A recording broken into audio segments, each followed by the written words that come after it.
Hi friends, welcome to RamAnis Atrocities. இன்னைக்கு இந்த வீடியோவில் சப்பாத்தி பூரி சாதத்துக்கு ரொம்பவே அட்டகாசமான காளான் மசால் தான் பார்க்க போகிறோம். வாங்க பார்க்கலாம். வாங்க மஷ்ரூம் மசால் எப்படி பண்ணணும்னு பார்க்கலாம். ஒரு கடாய் அடுப்பில் வச்சுட்டு 2 ஸ்பூன் எண்ணெய் சேர்த்துக்கோங்க. எண்ணெய் கொஞ்சம் சூடானதுக்கப்புறம் கடுகு கறிவேப்பிலை போட்டு தாளிச்சுக்கலாம். இப்போ நம்ம செய்ய போகிற இந்த மஷ்ரூம் மசாலு ரொம்பவே சூப்பரான டேஸ்ட்டில் இருக்கும். ப்ளஸ் சப்பாத்திக்கெல்லாம் செம காம்பினேஷன் இது.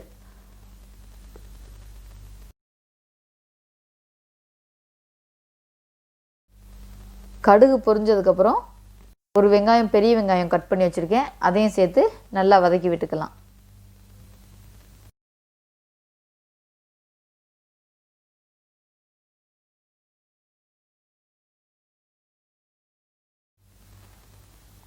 வெங்காயம் ஓரளவு வதங்கி வரட்டும். இப்போ ஓரளவு வதங்கி வந்ததுக்கப்புறம் ஒரு பெரிய பழுத்த தக்காளி கட் பண்ணி வச்சுருக்கேன், இப்போ அதையும் சேர்த்து நல்லா வதக்கி விட்டுக்கலாம்.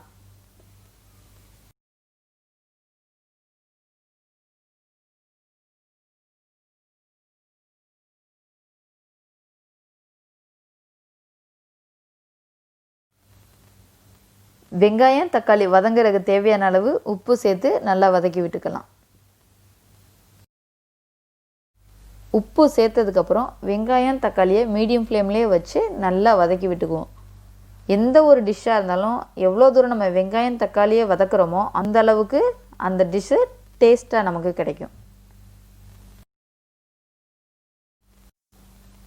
வெங்காயம் தக்காளி நல்லா வதங்கிக்கிட்டு இருக்கு. தக்காளியெல்லாம் நல்லா மசிஞ்சு வர்ற அளவுக்கு வதங்கிடுச்சு. இந்த ஸ்டேஜில் நான் 300 கிராம் காளான் க்ளீன் பண்ணி கட் பண்ணி எடுத்து வச்சுருக்கேன். இப்போ அதையும் சேர்த்து நல்லா வதக்கி விட்டுக்கலாம்.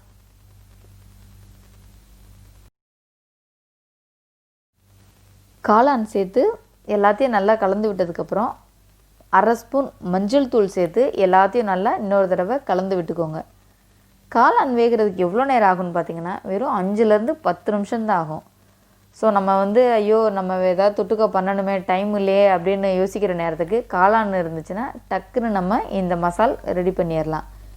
இப்போ நான் 1/2 ஸ்பூன் மிளகாத்தூள் சேர்த்துக்கிறேன். சேர்த்து எல்லாத்தையும் நல்லா வதக்கி விட்டுக்கிட்டு ஒரு மூடி போட்டு ஒரு 5 மினிட்ஸ் நான் வேக விட்டு எடுத்துக்கிறேன்.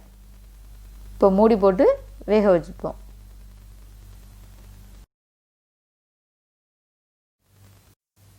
இப்போ 5 மினிட்ஸ் ஆச்சு. நான் மூடியை ஓப்பன் பண்ணி பார்க்குறேன். எண்ணெயிலே எந்த அளவுக்கு சுருண்டு வந்திருக்குன்னு பார்த்தீங்களா? நம்ம எவ்வளோ போட்டோம், இப்போ எப்படி சுருண்டு நல்லா வதங்கி வந்திருக்குன்னு பார்த்தீங்களா?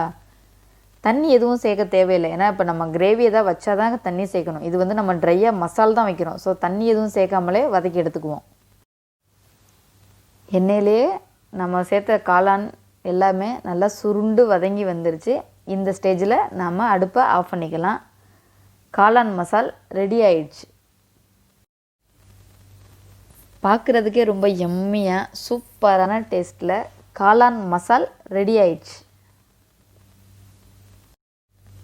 நீங்களும் உங்கள் வீட்டில் இந்த காளான் மசால் ட்ரை பண்ணி பாருங்கள்.